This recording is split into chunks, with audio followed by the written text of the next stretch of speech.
Assalamualaikum warahmatullahi wabarakatuh. Perkenalkan, nama saya Dava Radia Farhana.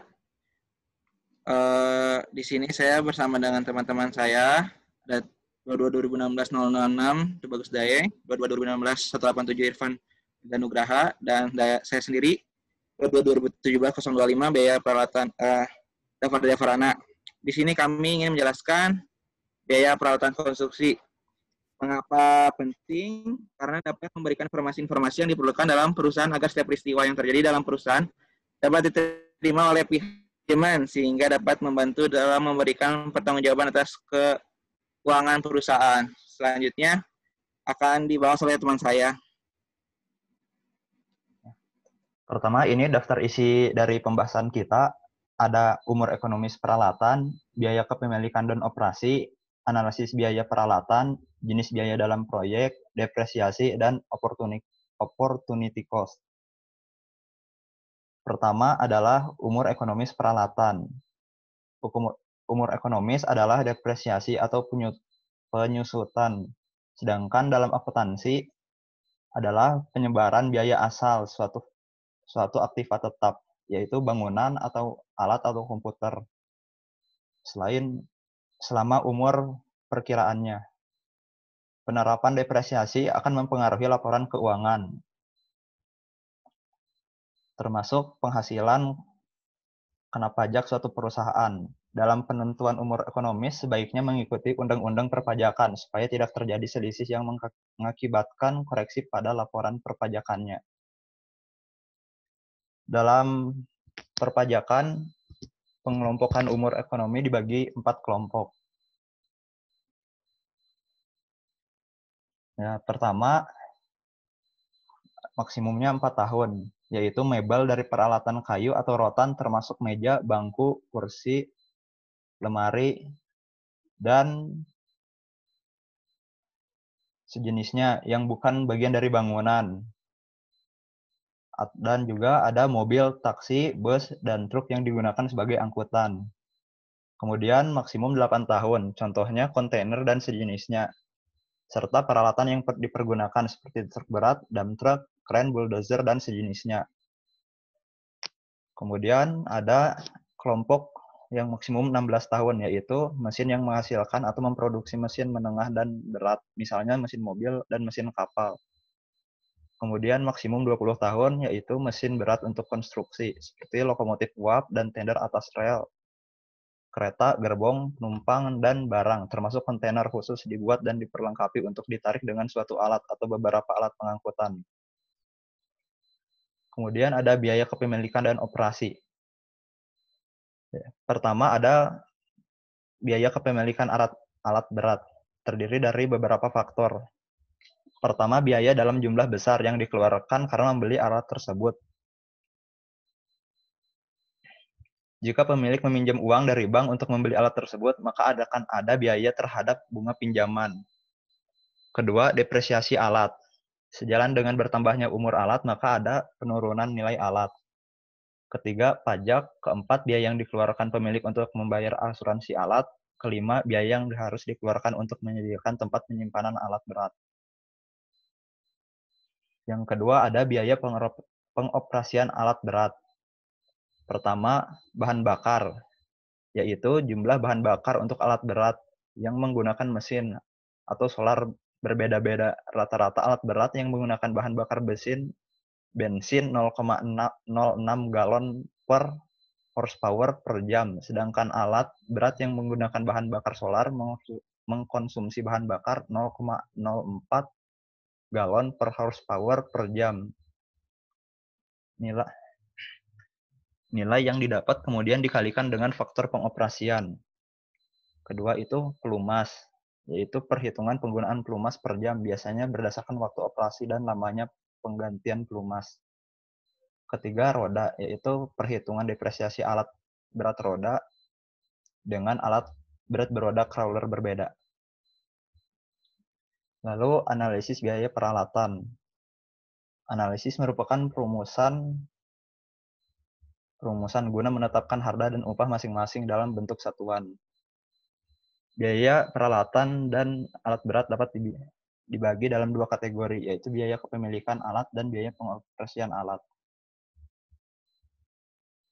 Kemudian analisis itu terbagi menjadi dua, yaitu umur teknis dan juga umur ekonomis.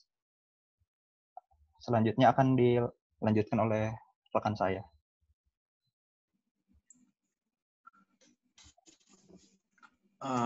Jadi di sini ada jenis-jenis biaya proyek.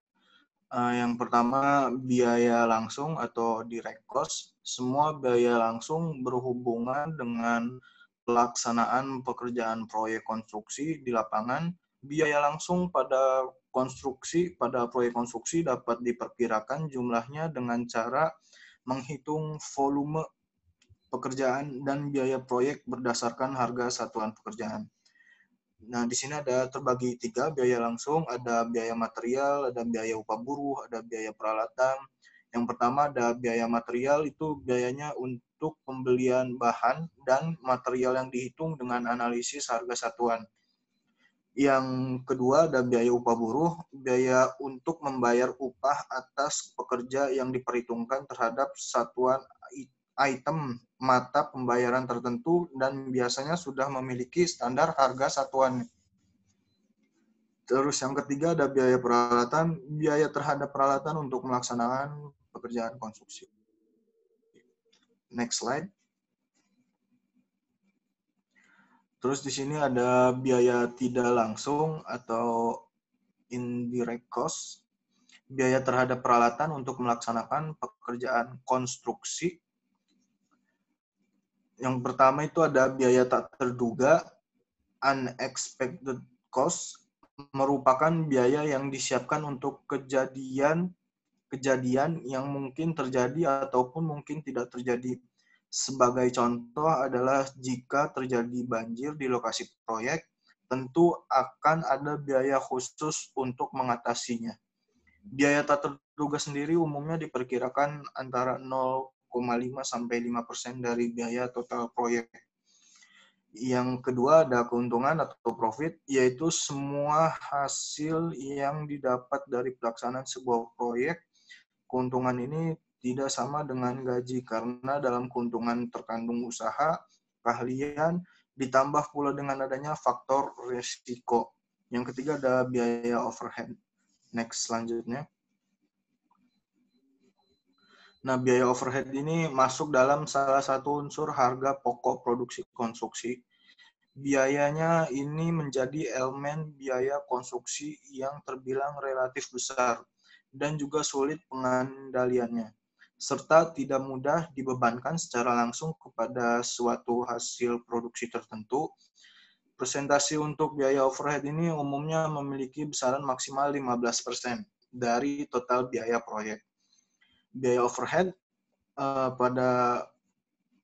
dikelompokkan menjadi dua jenis biaya, yaitu overhead di lapangan dan overhead kantor. Kalau overhead di lapangan biasanya diantaranya adalah biaya personil lapangan, fasilitas sementara seperti gudang, kantor lapangan, pagar, penerangan, transportasi dan komunikasi, biaya bank, izin bangunan, peralatan habis pakai, biaya untuk rapat lapangan, biaya pengukuran, serta biaya kualitas kontrol. Nah, kalau overhead kantor, antaranya sewa kantor dan fasilitasnya, gaji pegawai, izin usaha, referensi bank, dan iuran anggota asosiasi. Next slide.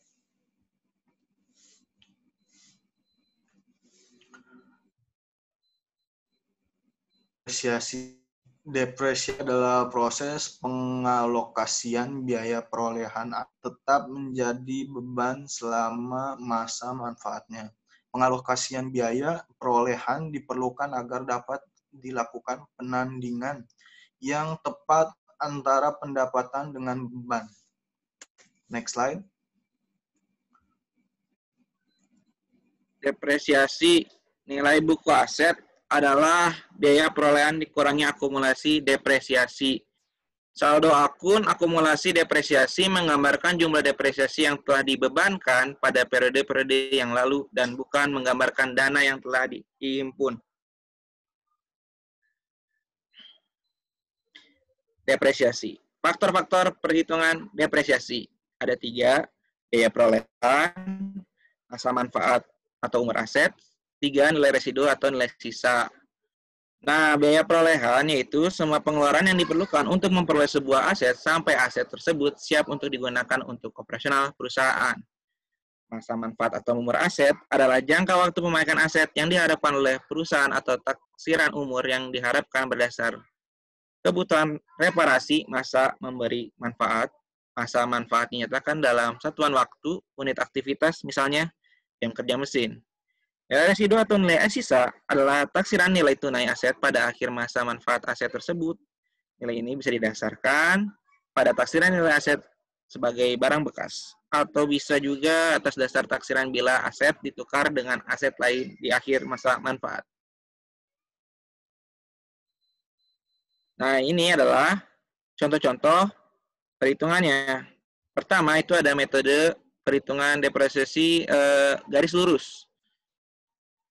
Depresiasi garis lurus itu rumusnya depresiasi tahunan sama dengan harga perolehan dikurangi harga residu per umur ekonomis. Metode garis lurus ini juga sering dikatakan metode straight atau metode ini merupakan sebuah metode yang paling sering digunakan untuk melakukan perhitungan beban penyusutan. Metode ini memiliki fokus pada penyusutan menggunakan waktu, bukan dari fungsi penggunaannya. Metode garis lurus ini memiliki rumus perhitungannya, yaitu seperti contoh soal ini. PT Terus Maju membeli sebuah truk seharga 300 juta rupiah dan diperkirakan dapat digunakan selama 10 tahun. Harga residu pada akhir tahun ke-10 diperkirakan 10 juta. Depresiasi tahunan menurut metode garis lurus adalah depresiasi tahunan sama dengan 300 juta dikurangin 10 juta dibagi 10, sehingga didapatkan nilainya depresiasi tahunan adalah 29 juta per tahun.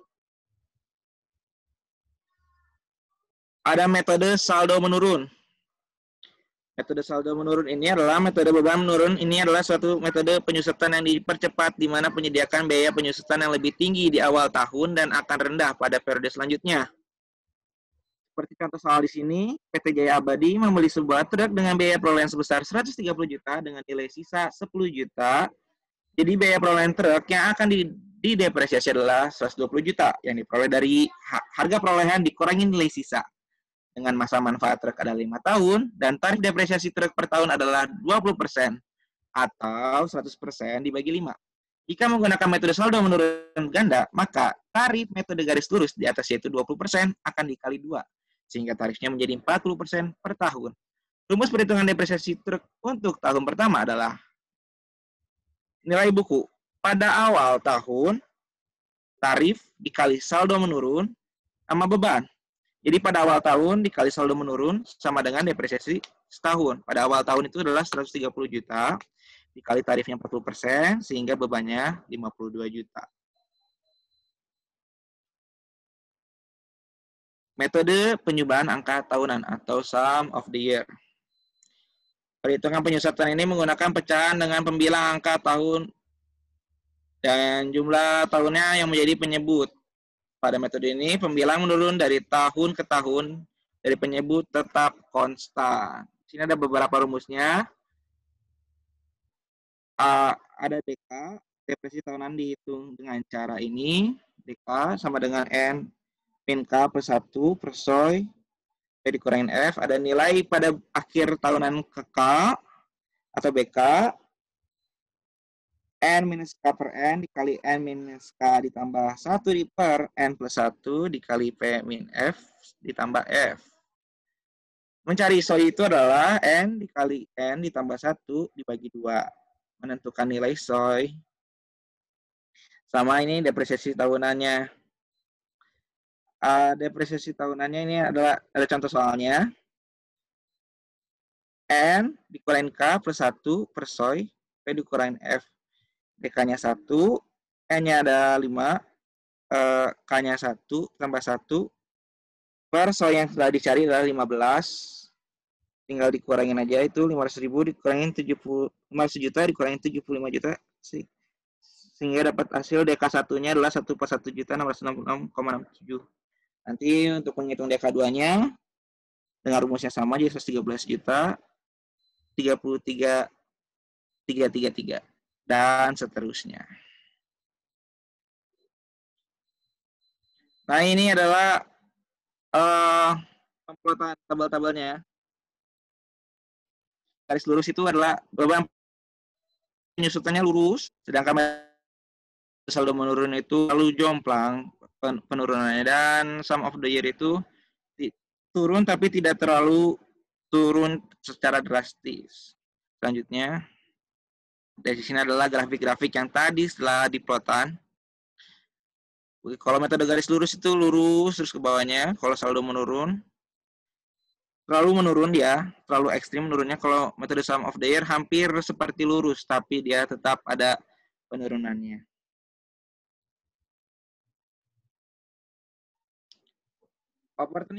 Opportunity cost diartikan sebagai biaya yang harus kita tanggung karena memilih suatu peluang dan mengabaikan atau tidak memilih peluang yang lain. Semua alat besar selalu menuntut kita menjalani kurva belajar. Dan belajar itu meletihkan. Ada biaya kesalahan yang harus kita bayar. Mungkin kesalahan karena kita memakai batu bara grade B, nyatanya harus grade A. Waktu membeli kita tak diberitahu, tak tanya pula karena tak mengerti. Terima kasih atas perhatiannya. Mohon maaf apabila ada kekurangan dalam penyebutan kata dan sebagainya. Tugas ini untuk memenuhi tugas peralatan konstruksi yang diberikan oleh Bapak Aden. Semoga dapat bermanfaat bagi kalian semua. Terima kasih banyak. Wassalamualaikum warahmatullahi wabarakatuh.